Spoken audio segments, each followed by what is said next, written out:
दृष्टिकोण हमारे जीवन को बहुत गहराई तक प्रभावित करता है। किसी भी विषय वस्तु को देखने का जो हमारा नज़रिया है वो हमें बहुत गहराई तक प्रभावित करता है। अब अगर संघर्ष की बात करें तो संघर्ष को भी आप ऐसे देख सकते हो कि संघर्ष कोई सजा नहीं है, ये उस ऊंचाई का सबूत है जहां तक तुम पहुंच सकते हो। इसलिए जरूरत क्या है? शांत रहिए, अडिग रहिए और चलते रहिए। मंजिल खुद ही आपको ढूंढ लेगी, पहचान लेगी। इतना विश्वास अपने में होना चाहिए, तब आप जो रास्ता है मंजिल तक पहुंचने का उसका भी आनंद ले पाएंगे। और सबसे ज्यादा जरूरी तो यही है कि सफर सुहाना होना चाहिए। मंजिल अपने आप सुहानी होगी, वरना सफर का आनंद नहीं लिया तो मंजिल प्राप्ति का जो आनंद है वो अधूरा रह जाएगा। स्वागत है आपका आज की चौथी क्लास में। पिछले 3 क्लासेज में हमने प्रोटेम स्पीकर, लोकसभा के स्पीकर और लोकसभा के बारे में चर्चा कर दिया है। आज हम चर्चा करेंगे राज्यसभा के बारे में। राज्यसभा आपका संसद का दूसरा सदन है। और उससे पहले जो प्रीवियस क्लास में चीज़ों को हमने पढ़ा है, एक बार आइए रिवाइज कर लेते हैं। आर्टिकल नंबर 93 के बारे में हमने चर्चा किया था। इसमें आपने जाना था कि 93 है क्या। आर्टिकल नंबर 93 लोकसभा के अध्यक्ष और उपाध्यक्ष के चुनाव से संबंधित है। 94 नंबर ये संबंधित है उनके पद से हटाने के त्यागपत्र से। और 95 प्रोटेम स्पीकर, 95(1) ये प्रोटेम स्पीकर की बात करता है। 110 नंबर ये मनी बिल से संबंधित है। एक आर्टिकल और मैंने आपको बताया था 109 नंबर कि लोकसभा के अंदर ही मनी बिल को प्रस्तुत किया जा सकता है। इसके साथ ही 122 नंबर है कि संसद में जो भी कार्यवाही होती है उसको न्यायपालिका से फ्री रखा जाएगा। न्यायपालिका में नियमों का उल्लंघन हुआ है, सदन के अंदर प्रक्रिया में कोई त्रुटि है या कोई तकनीकी गलती है तो उसको न्यायालय में नहीं लेके जाया जाएगा। और दूसरी क्लास में हमने पहली क्लास में प्रोटेम स्पीकर की चर्चा किया था और 5 पॉइंट अब आपको याद भी हो चुका होगा। नियुक्ति राष्ट्रपति के द्वारा, पोस्ट अस्थायी है, पहली बैठक की अध्यक्षता करेंगे, सांसदों को शपथ दिलाएंगे नए अध्यक्ष के चुनाव में, और संवैधानिक प्रावधान इसमें 95(1) से संबंधित है। लोकसभा स्पीकर, इनसे संबंधित आर्टिकल अभी आपने देखा 93। लोकसभा अध्यक्ष लोकसभा का सदस्य होना चाहिए। कोई विधेयक धन विधेयक है या नहीं इसका निर्णय कौन करेगा? लोकसभा अध्यक्ष। सचिवालय पे इनका प्रशासनिक कंट्रोल होता है, सचिवालय के ये प्रमुख होते हैं। इससे इसकी संसदीय स्वायत्तता जो है वो बनी रहती है। कार्यपालिका और विधायिका के बीच में जो अध्यक्ष की भूमिका होती है वो संतुलन बनाए रखने की होती है और इस दृष्टिकोण से ये बड़ी महत्वपूर्ण होती है। अब आइए आज चर्चा करेंगे राज्यसभा के बारे में।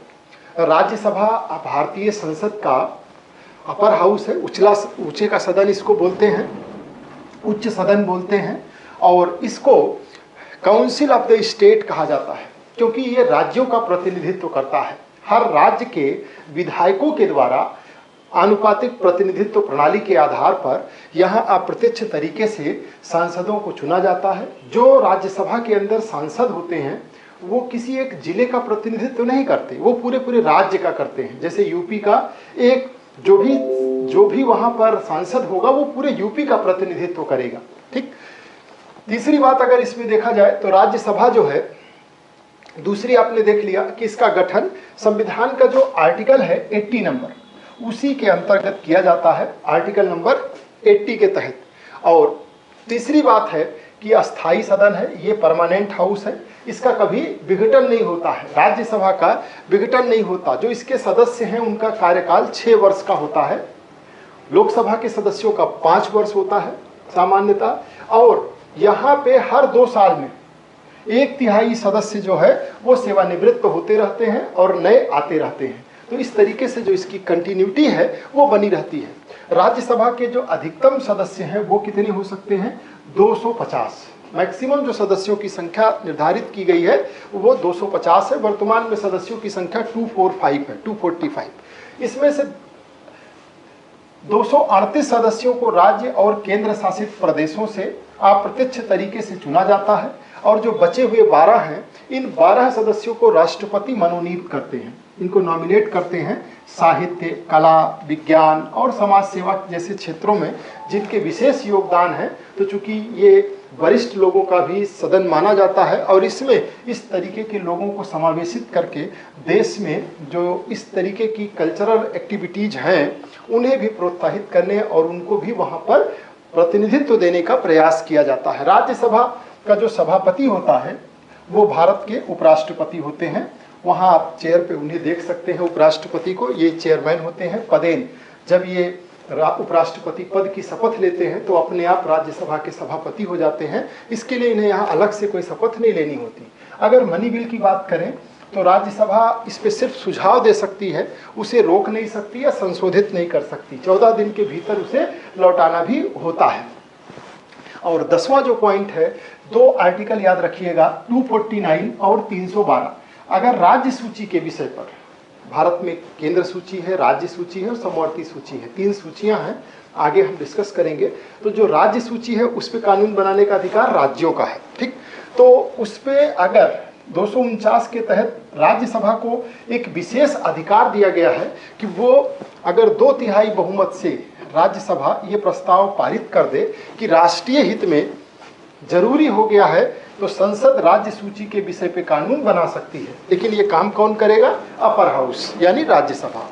और जो 312 नंबर का आर्टिकल है, अगर देश को नई अखिल भारतीय सेवाओं की आवश्यकता हो जाए तो उसके सृजन के लिए भी राज्यसभा प्रस्ताव पारित कर सकती है। ये उसकी विशेष शक्ति है। तो ये 10 पॉइंट्स आपको राज्यसभा के संदर्भ में ध्यान रखना है। अब आइए एग्जामिनर्स के पॉइंट ऑफ व्यू से इस टॉपिक को देखते हैं कि उन्होंने कैसे देखा है। जैसे क्वेश्चन पूछा गया है ये, और राज्यसभा के संदर्भ में, राज्यसभा एक अस्थायी सदन है, बिल्कुल सही है। राज्यसभा के सभी सदस्यों का संसदीय जो समय होता है वो समान होता है। देखिए, कार्यकाल 6 वर्ष का होता है, लेकिन सबका समय अलग अलग होता है क्योंकि सब एक साथ में रिटायर नहीं होते। हर 2 साल पे 1/3 सदस्य रिटायर होते हैं, इसलिए समान नहीं होगा। आंसर क्या हो जाएगा इसमें? आपका 1। दूसरा क्वेश्चन देखिए, राज्यसभा के सदस्यों का चुनाव किस पद्धति से किया जाता है? तो अभी मैंने आपको बताया था कि इनका जो चुनाव होता है वो आनुपातिक प्रतिनिधित्व प्रणाली के एकल संक्रमणीय मत सिद्धांत, सिंगल ट्रांसफरेबल वोट सिस्टम के द्वारा किया जाता है और ये अप्रत्यक्ष व्यवस्था होती है, ठीक है। इसको भी हम आगे डिस्कस करेंगे। अगला है, राज्यसभा को राज्य सूची के विषय पर संसद को कानून बनाने की शक्ति वो किस आर्टिकल के अंतर्गत प्राप्त होती है? तो यह आर्टिकल नंबर है 249। 249 के तहत ये शक्ति इसे मिल जाती है। धन विधेयक के संबंध में राज्यसभा की भूमिका क्या है? वो धन विधेयक को अस्वीकार कर सकती है? बिल्कुल नहीं। संशोधन कर सकती है? बिल्कुल नहीं। 14 दिनों तक, 14 दिन के भीतर वापस करना होता है। वो केवल सिफारिश दे सकती है और इसके अलावा कुछ भी नहीं। राज्यसभा के सभापति कौन होते हैं? राज्यसभा के जो सभापति हैं, राष्ट्रपति नहीं, उपराष्ट्रपति राज्यसभा के सभापति होते हैं। आंसर सी होगा। नेक्स्ट क्वेश्चन है, कौन राष्ट्रपति द्वारा राज्यसभा का मनोनीत सदस्य हो सकता है? शिक्षाविद हो सकते हैं, वैज्ञानिक हो सकते हैं, साहित्यकार हो सकते हैं, यानी सारे के सारे इसमें शामिल हो सकते हैं। अगला है अनुच्छेद 312। इसका संबंध किससे है?